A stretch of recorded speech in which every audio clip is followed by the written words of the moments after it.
এবার আসি তৃণমূল কংগ্রেস পার্টে। তৃণমূল কংগ্রেস এই মুহূর্তে সব থেকে সিরিয়াস দেখছে হচ্ছে এসআইআর প্রক্রিয়াটাকে, সব থেকে সিরিয়াস নোট। কারণ আজ অভিষেক বন্দ্যোপাধ্যায় তিনি নির্দেশ দিয়েছেন তার বিশেষ যারা দলের বৈঠকে, সেখানে নির্দেশ দিয়েছেন যে কাজ না করলে কিন্তু দল কাউকে রাখবে না। বিধায়ক এবং সাংসদদের এলাকায় পড়ে থাকার কথা বলেছেন।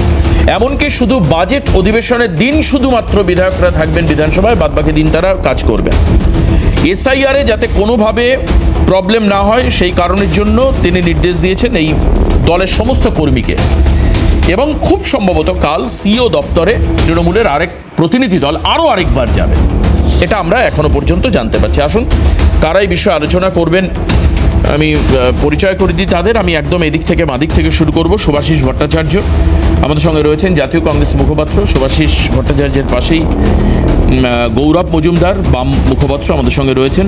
গৌরবকে স্বাগত। পাশাপাশি ডক্টর কৌশিক বিশ্বাস, তৃণমূল কংগ্রেস মুখপাত্র। ডক্টর বিশ্বাসকে স্বাগত জানাবো আজকের অনুষ্ঠানে। এবং একেবারে ওই প্রান্তে সুপ্রিয় ঘোষ আমাদের সঙ্গে রয়েছেন, বিজেপি মুখপাত্র।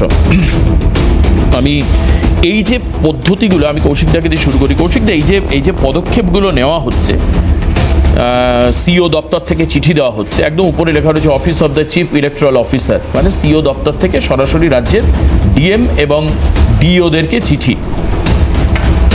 এই যে ব্যবস্থাগুলো নেওয়া হচ্ছে, এই ব্যবস্থায় কি আপনারা খুশি? আপনার কি মনে হয় যে এর ফলে গন্ডগোল, মানে বিভিন্ন জায়গায় আপনাদের তো সম্পত্তি ভাঙছিল, বিডিও অফিস ভাঙছিল, আগুন জ্বালাচ্ছিল, টায়ার পোড়াচ্ছিল, ইত্যাদি ইত্যাদি, সেগুলো খানিকটা বন্ধ হবে? আমার মনে হয় আপনাদের খুশি হওয়ারই কথা এই নির্দেশের পর।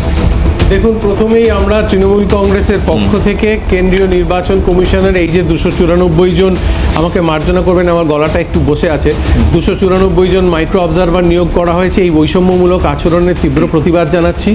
কেন্দ্রীয় নির্বাচন কমিশন পুরো বিন তুগলকি কায়দায় এই এসআইআরটা করছে এবং ওই জন্যে পশ্চিমবঙ্গের মানুষ আজকে বলছে এটা নির্বাচন কমিশন নয়, এটা নির্যাতন কমিশন।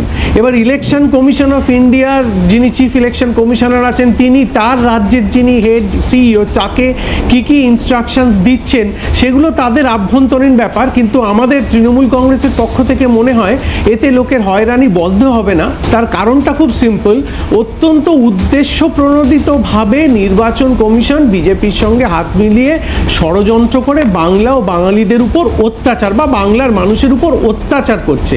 এটা একটা অত্যাচারের চিত্রনাট্য তৈরি হচ্ছে, যার জন্য এটা ওনারা যতবারই ওনাদের আভ্যন্তরীণ অর্ডারস দিন না কেন, এতে কিন্তু সুরাহা হবে না, কারণ ওনাদের আসল উদ্দেশ্যই হচ্ছে লোককে হয়রান করা।